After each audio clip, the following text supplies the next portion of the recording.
You ask Tiger to solve. This deals with linear equations with one unknown. The final result is v equals -27/7.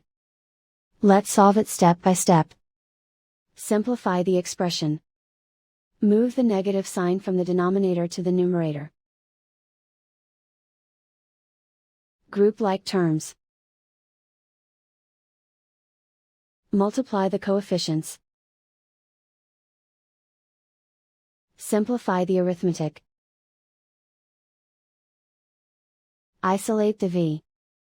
Multiply both sides by inverse fraction 3/7. Move the negative sign from the denominator to the numerator.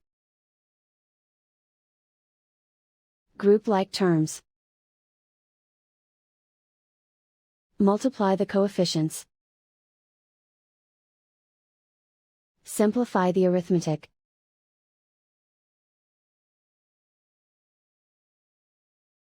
Move the negative sign from the denominator to the numerator. Multiply the fractions. Simplify the arithmetic. And so the final result is v equals -27/7.